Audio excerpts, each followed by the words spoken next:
보겠습니다. 신약 성경 에베소서 2장 8절에서 10절 말씀.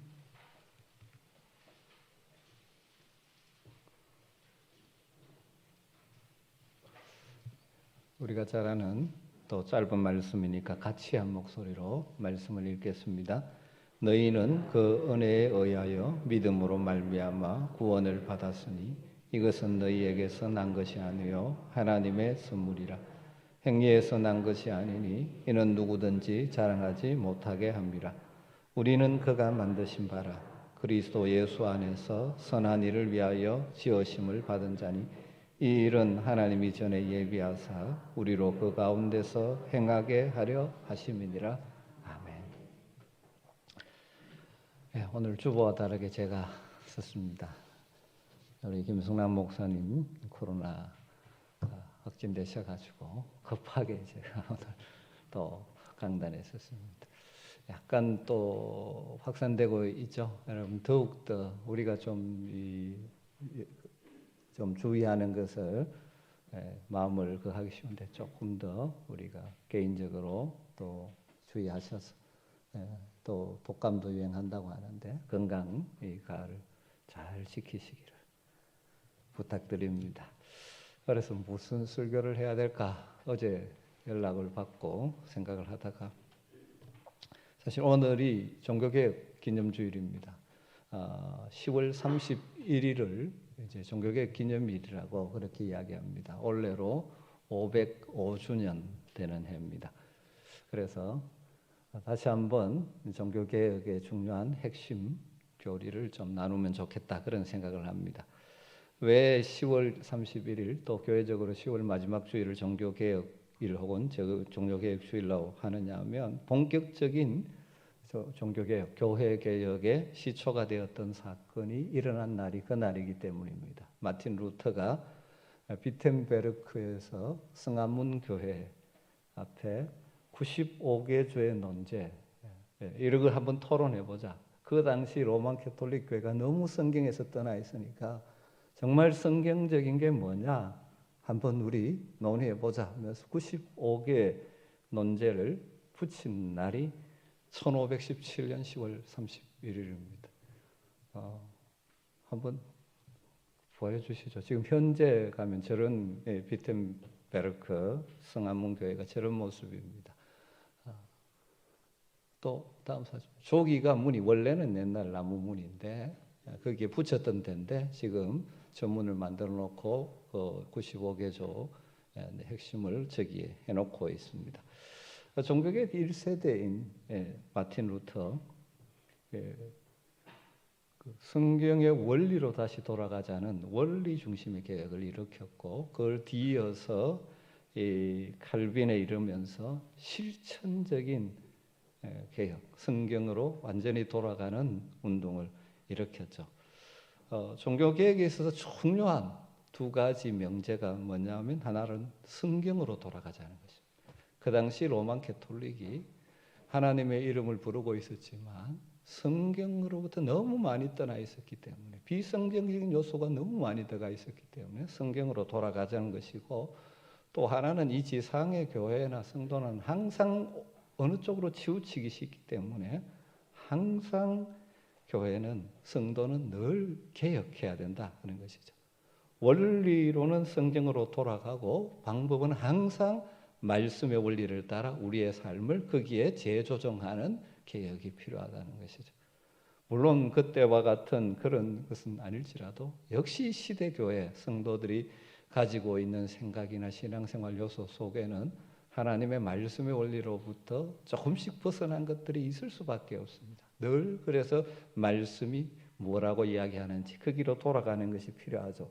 성경의 역사나 교회 역사를 보면 하나님의 백성의 공동체인 교회가 하나님이 원하시는 모습에서 극도로 벗어나게 되면 하나님께서 그 시대에 사람들을 일으켜서 과감한 급진적인 개혁 운동을 일으키셨습니다. 사무엘 시대 그 사사시대 말기에 하나님의 말씀으로부터 너무 떠나 있는 그들, 그래서 하나님께서는 사무엘을 통하여 미스바에서 대개혁 운동을 일으키셨죠. 그들이 섬기던 바알과 아세라 신상들을 다 깨부수고 하나님께만 도움을 구함으로 그들이 그들의 오랫도록 괴롭히던 블레셋으로부터 벗어나면서 에벤에셀 돌을 세우고 하나님의 도우심을 경험하게 되는 일들이 있었죠. 그리고 위에 가보면 요시아의 종교개혁이나 에스라의 개혁, 그래서 이런 성경에 하나님께서 시대마다 교회가 또 하나님의 백성들이 하나님이 말씀하시던 모습에서 떠나 있을 때마다 사람들을 일으키셔서 교회를 회복시키고 성도들을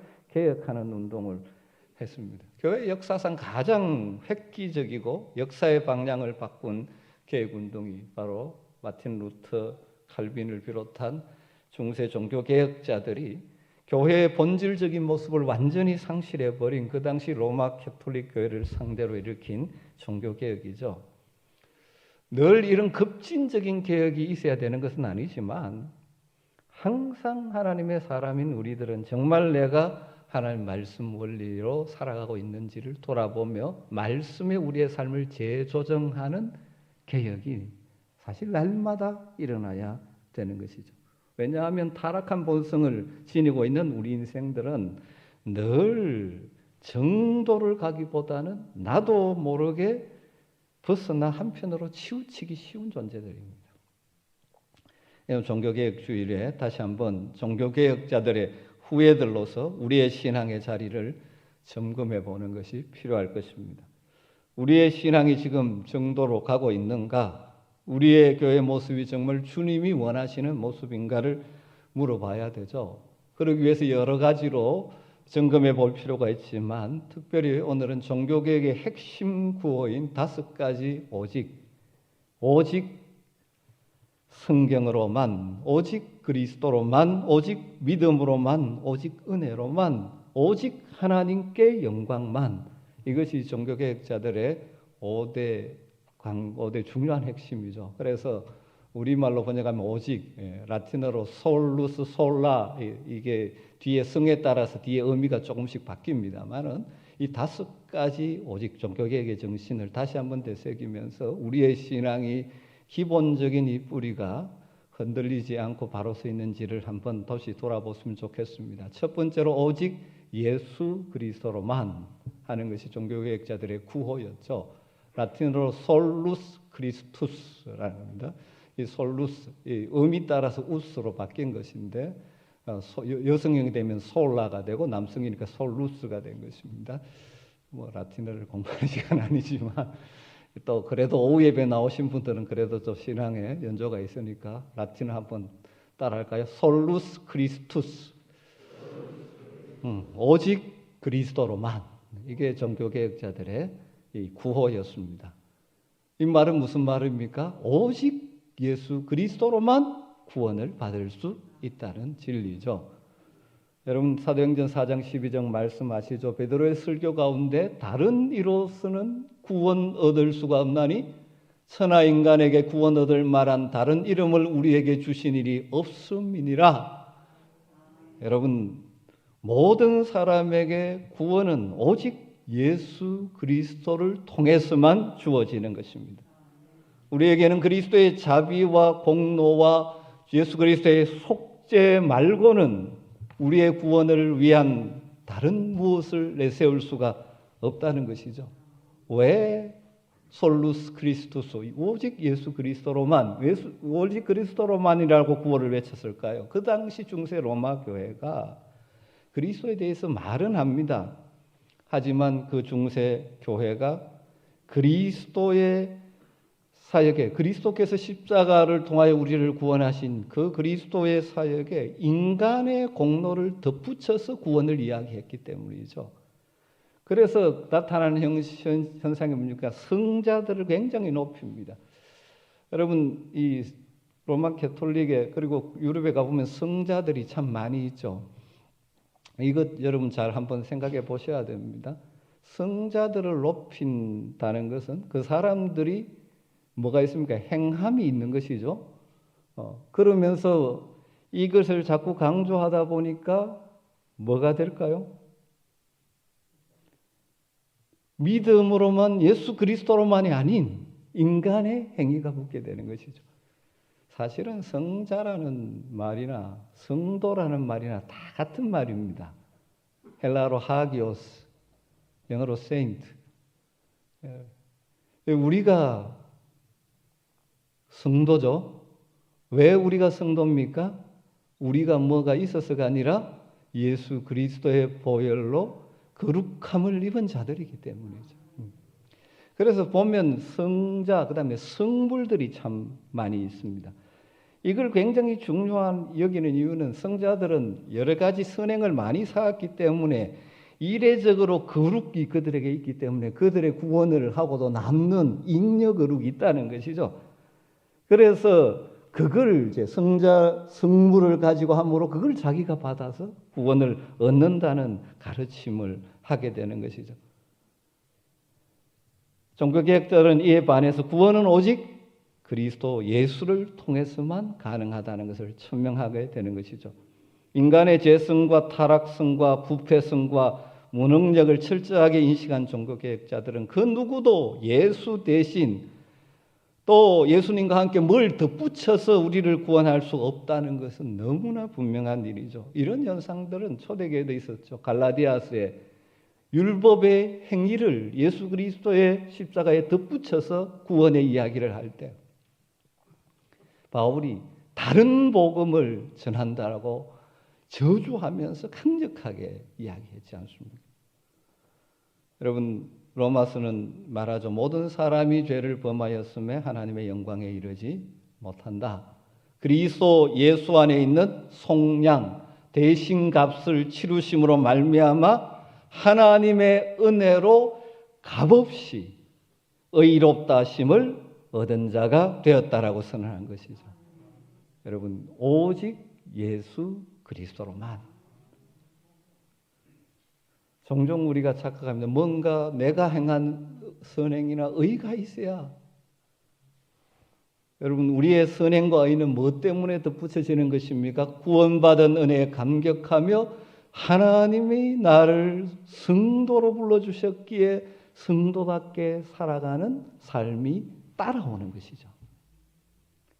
오직 그리스도로만 외친다고 해서 우리가 성도답게 살아야 되는 삶을 무시하는 것은 아니죠. 그러나 구원에 있어서 다른 것을 개입하는 것은 아주 비성경적인 가르침이 되는 것이죠.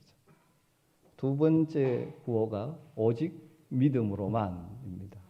라틴어로 솔라 피데. 한번 따라할까요? 솔라 피데.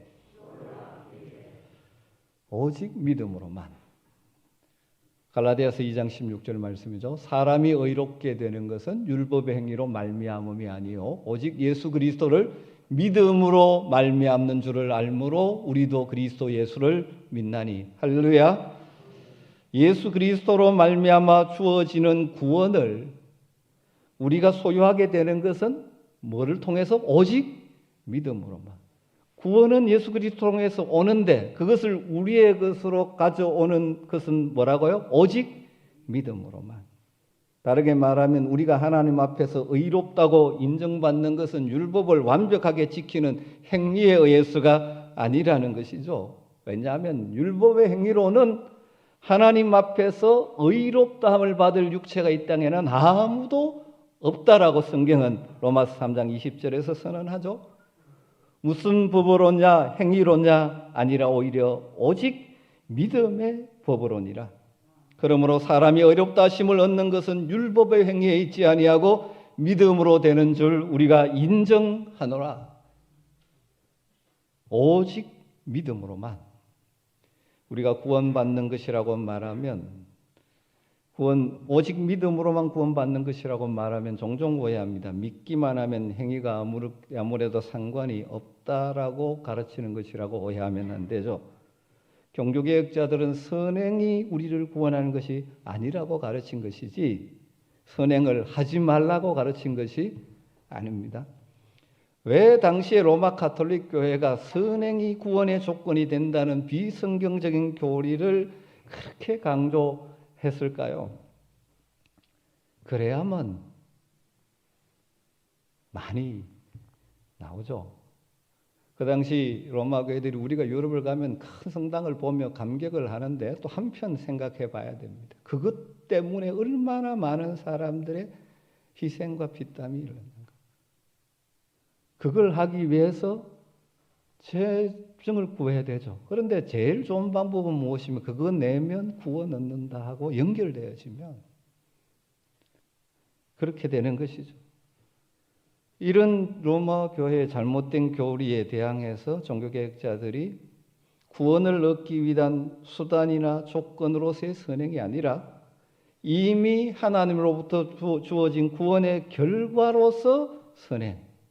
그러니까 우리가 값없이 받은 구원의 감격과 감사의 응답으로서 선행을 가르친 것이죠.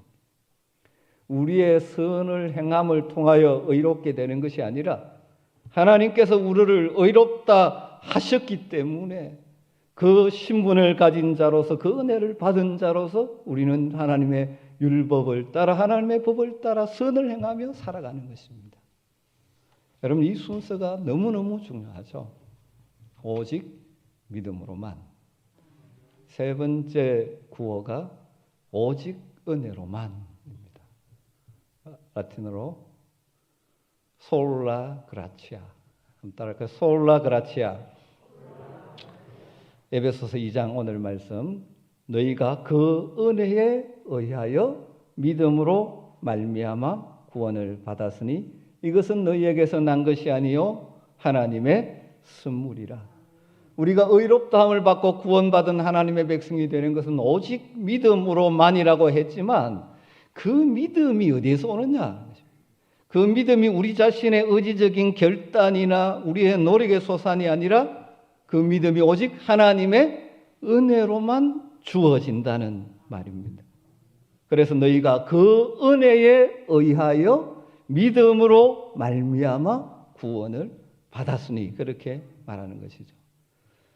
오직 믿음으로만 구원받는다는 의미를 내가 믿었기 때문에 구원받는다는 것이 아니라 내가 구원받았기 때문에 돌아보니 하나님의 은혜로 믿게 되었다라고 말하는 것이죠. 하나님의 주권적인 은혜로 우리를 선택하시고 선물로 우리에게 믿음을 주셔서 우리에게 하나님의 구원의 방법인 십자가를 깨닫게 해주시고 믿게 해주시고 그래서 구원받은 자로서 합당한 삶을 살게 되는 것이라는 거죠. 로마서 3장 23절 24절에 모든 사람이 죄를 범하였음에 하나님의 영광에 이르지 못하더니 그리스도 예수 안에 있는 속량으로 말미암아 예수 그리스도께서 십자가에서 우리의 죄값을 대신 다 치루셔서 그래서 죄책으로부터 우리를 자유하게 해주셨죠. 말미암아. 그런데 그것이 뭐라고요? 하나님의 은혜로 이것을 믿게 되는 것은 하나님의 은혜로 우리는 값없이 의롭다 하심을 받은 자가 되었습니다. 값없이 의롭다함을 받았다는 것이 우리의 구원이 값싼 구원이라는 말이 절대 아닙니다. 우리 편에서는 값없이지만 하나님 편에서는 엄청난 값을 지불하셨죠. 그 아들 예수 그리스도를 십자가에 내어주시는 대가를 치르신 것이죠. 여러분 이 세 가지 이 종교개혁의 구호가 다 뭐와 관계됩니까? 우리의 구원과 관계. 소위 말하면 신학적으로 구원론에 관계되는 것입니다. 오직 예수 그리스도로만, 오직 믿음으로만, 오직 은혜로만.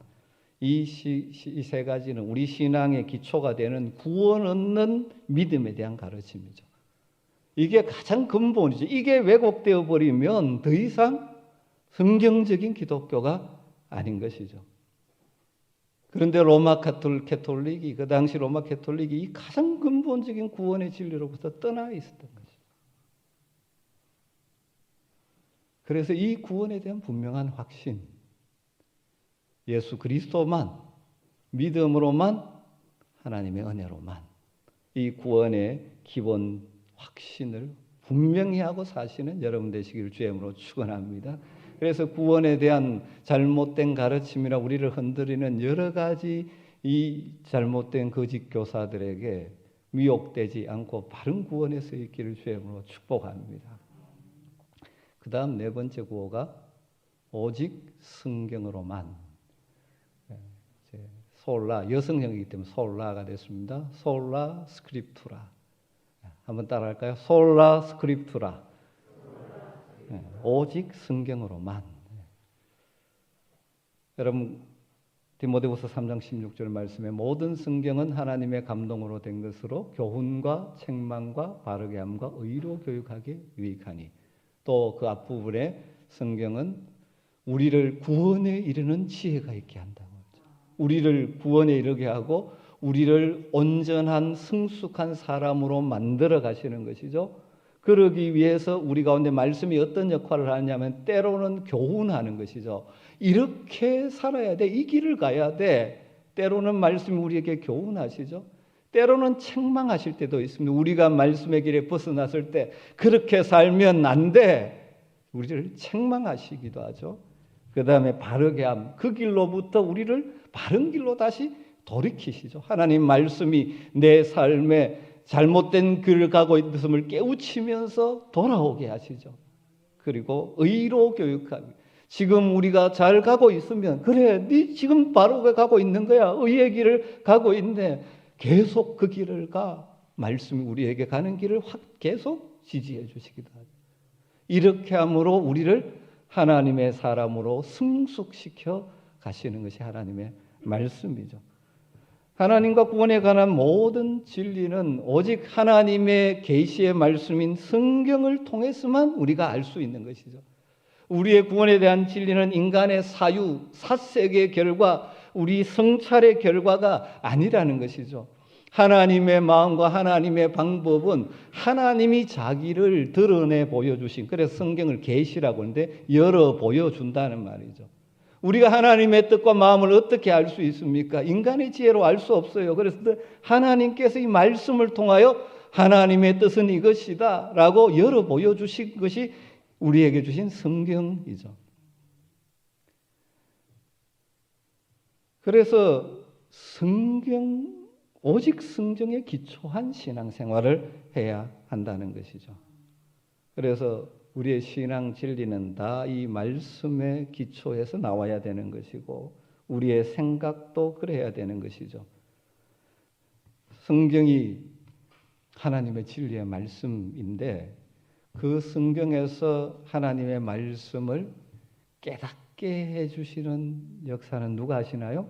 성령께서 했죠. 왜? 성령의 감동으로 기록된 것이기 때문에.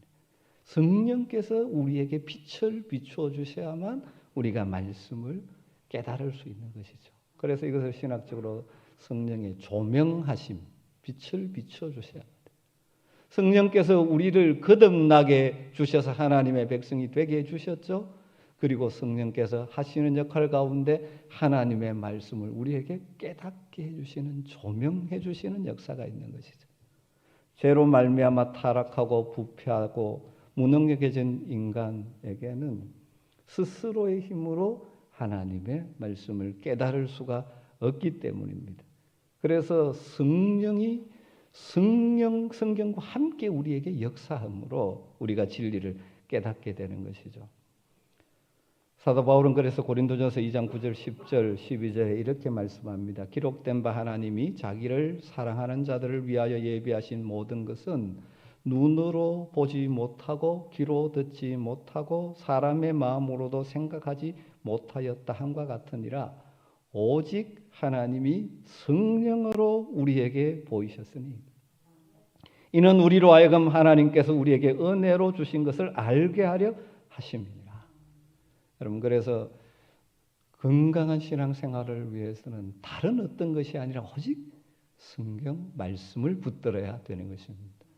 종교개혁자들이 오직 성경으로만을 아주 강조하게 되는 것은 사실 앞에 세 가지 구원과 관계된 오직 그리스도로만, 오직 믿음으로만, 오직 은혜로만, 이게 다 어디에서 나온 것입니까? 성경의 구원에 대한 가르침의 핵심인 것이죠. 루터가 종교개혁을 불길을 일으킬 수 있었던 것은 바로 이 말씀을 통하여 이 진리를 깨달았기 때문이죠. 그도 로마 가톨릭의 사제로서 어떻게 해야 구원을 얻는지 고민 속에 살았죠. 그래서 고행도 해보고 그가 법학을 공부하려다가 수도사가 되어가지고 여러 가지 해보고 또 로마에 가면 소위 말하면 성지족 가면 거기 가면 무슨 깨달음이 있을까 싶어서 로마까지 찾아갔지만 전혀 깨닫지 못하다가 이 믿음으로만 구원을 얻는다는 진리를 로마서 말씀을 통하여 깨닫게 되는 것이죠. 그가 비텐베르크 대학 교수로서 성경을 가르치다가 이 진리를 깨닫게 되면서 이것을 이제 말씀하기 시작한 것이죠. 그런 의미에서 이 역사상 일어났던 이 종교개혁은 말씀의 회복 운동이라고 할 수 있습니다.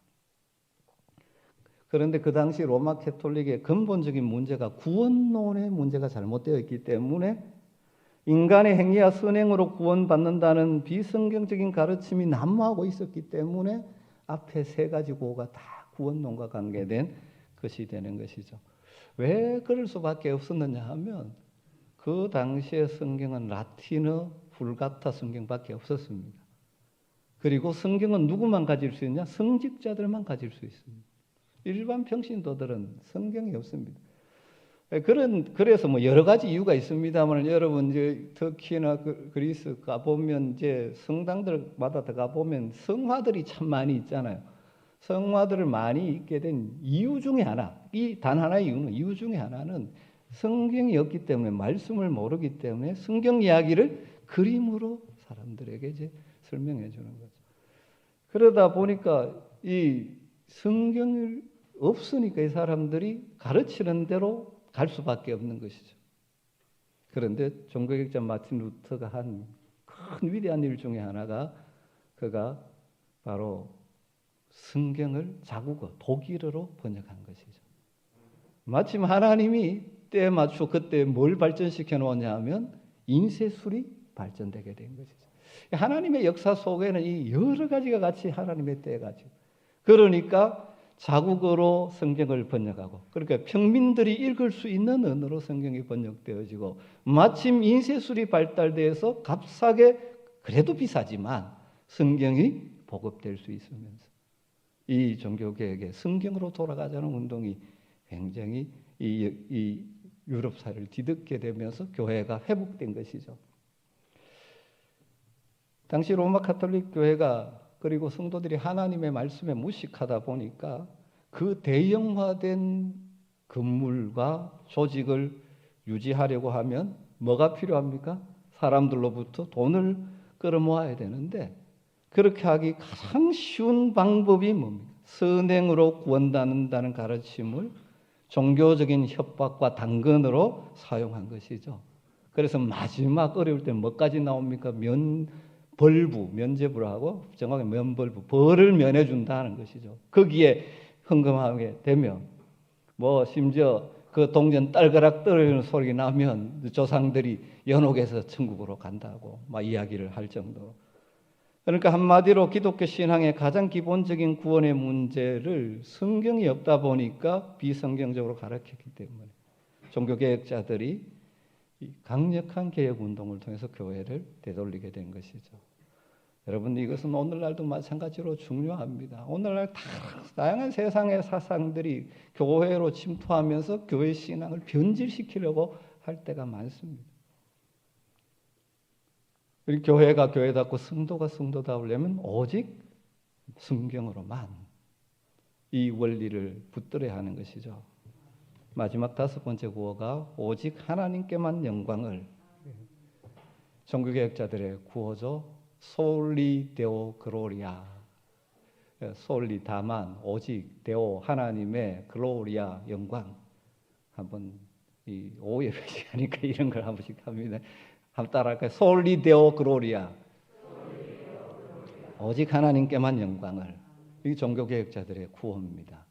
왜냐하면 그 당시 사람이 교황이 또 주교들이 사람이 영광을 받는 거죠. 여러분 종교가 변질되어지면 기독교 신앙이 변질되어지면 항상 사람을 우상시하고 사람에게 영광이 돌아가게 됩니다. 여러분 건강한 신앙은 오직 하나님께만 영광을 돌리는 것이죠. 고린도전서 10장 31절 아시죠? 그런즉 너희가 먹든지 마시든지 무엇을 하든지 다 하나님의 영광을 위하여 하라. 여러분, 무엇을 먹고 무엇을 먹지 말고 그거 뭘 고민을 하십니까? 이게 하나님께 영광이 되느냐? 이 원리로 하시면 됩니다. 내가 이렇게 할까 저렇게 할까? 무엇이 기본 원리가 될까? 이렇게 하면 하나님께 영광이 되는가? 오직 그리스도로만, 오직 믿음으로만, 오직 은혜로만 구원받은 하나님의 백성들은 그럼 이 땅에서 어떻게 살아야 하는가? 그 마지막 결론이 무엇입니까? 오직 하나님의 영광을 위해서만. 오직 하나님이 영광을 받으셔야 한다는 것이죠. 하나님은 영광의 왕이시고 우리가 다른 어떤 것에 영광을 돌리는 일은 해서는 안 되죠. 그게 바로 우상 숭배가 되는 것이죠. 심지어 자신에게 영광을 구해서도 안 되죠.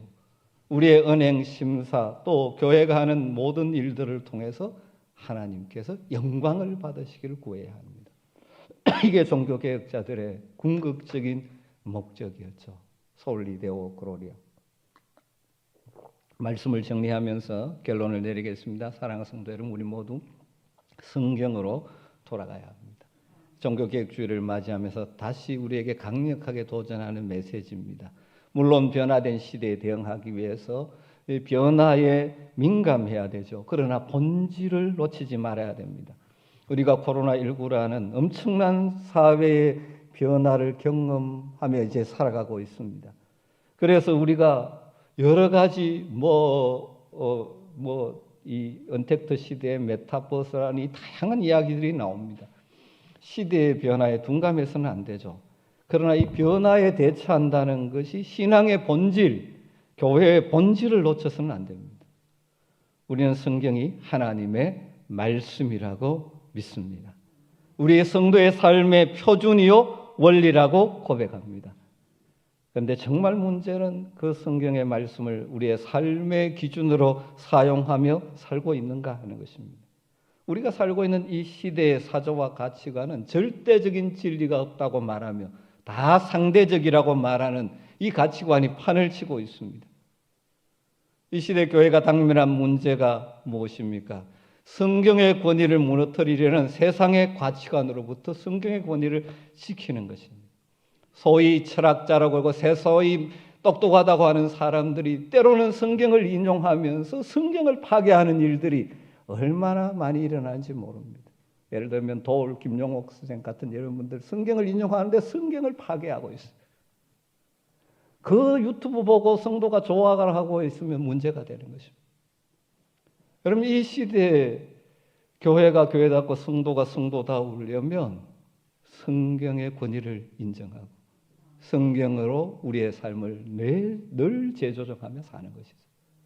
여러분, 저나 여러분이나 늘 정도로 가지 못합니다. 벗어날 때 많습니다. 개인적으로 말씀을 묵상하면서 하나님께서 깨우쳐 주실 때마다, 주일 설교를 들을 때마다 그 말씀에 맞추어서 내 삶을 재조정하는 개인적인 개혁이 늘 있어야 되는 것입니다. 우리가 살고 있는 이 시대는 성경의 권위를 파괴하려는 다양한 가치관들로 뒤덮여 있다고 말해도 과언이 아닙니다. 과학이라는 이름으로 성경의 권위를 도전하는 자들도 많고 인본주의 사상과 가치관으로 성경의 가치를 무시하는 자들이 많습니다. 인권이라고 하고 인간을 높인다고 하는 것은 근본적인 인본주의적인 가치관으로 신본주의 그 성경을 깨트리려고 하죠. 여러분, 우리가 조심하지 않으면 우리 역시 성경의 권위보다 다른 어떤 것의 권위에 더 의존하기 쉽습니다. 세상에 많은 사람들이 그렇게 생각하기 때문에, 세상에 똑똑하다고 공부를 많이 했다고 하는 사람이 그렇게 이야기하기 때문에 따라가는 것이 아니에요. 세상에 얼마나 많은 비성적인 소리들이 들리는지 모릅니다. 여러분, 하나님의 말씀이, 천지를 창조하시고 주관하시는 하나님이 자기의 뜻을 열어 보여주신 이 하나님의 말씀만이 절대 진리임을 확신하고 이 말씀 위에 기초하는 신앙의 삶을 사시기를 주의 이름으로 축원합니다. 여러분, 건강한 신앙생활을 하기를 원하십니까? 성경의 권위를 인정하십시오. 때로는 이해되지 않을 때도 있습니다. 그때도 하나님께 맡기며 하나님의 그 넓으신 뜻을 우리 좁은 머리로 어떻게 다 이해할 수 있습니까? 하나님의 선하심을 신뢰하면서 이해되지 않더라도 순종의 발걸음을 옮겨놓는 것입니다. 여러분, 날마다 하나님 말씀을 읽고 묵상함으로 말씀을 통해 우리를 찾아오시는 하나님을 만나시는 복이 있기를 주의 이름으로 축원합니다. 깨우쳐 주실 때마다, 깨닫게 해주실 때마다 미루지 말고 말씀에 순종하십시오. 그럴 때 우리는 참된 믿음의 길을 걸어가게 될 것이며 우리의 삶이 복되게 될 줄로 믿습니다. 말씀으로 자신을 계시하신 그 하나님과 함께 우리가 점점 하나님이 원하시는 모습으로 변해가는 복을 누리게 될 줄로 믿습니다. 여러분, 개혁교회는 항상 개혁하는 교회입니다. 전통을 잘 고수하는 교회가 좋은 교회가 아니고 인간이 만든 전통이라는 것은 처음에는 다 좋은 의도로 만들어진 제도입니다. 그러나 세월이 지나면 변질되기가 참 쉽습니다. 그래서 늘 개혁해야 되죠. 말씀에 비추어서 잘못된 것이라면 과감하게 벗어버릴 수 있어야 하죠. 늘 말씀의 소리에, 그 말씀의 거울에 나를 비추어 보아야 합니다. 여러분, 교회 안에서 말씀에 무식한 사람의 목소리가 높아지면 그 교회는 무너지게 되는 것입니다. 겉모양은 그럴듯할지 모르지만 하나님 보실 때는 더 이상 교회로서의 가치가 없어지는 것입니다. 하나님의 말씀에서 멀어지면 교회는 타락하고 세소가 될 뿐입니다. 그리고 세월이 지나면 껍데기만 남게 되죠. 여러분들, 하나님의 말씀에 가까이 하면서 성령의 역사에 따라서 우리 자신이 늘 새로워지는 여러분 되시기를 주의 이름으로 축원합니다. 기도하겠습니다. 하나님 감사합니다. 오늘 오후 예배 시간 다시 한번 종교개혁의 정신을 생각하면서 우리의 신앙을 점검하게 하시니 감사합니다. 우리가 말씀의 근거한 신앙, 오직 그리스도로만, 오직 믿음으로만, 오직 은혜로만, 오직 말씀으로만, 오직 하나님께만 영광을 올려드리는 성도들 되게 하여 주시옵소서. 예수님의 이름으로 기도드리옵나이다.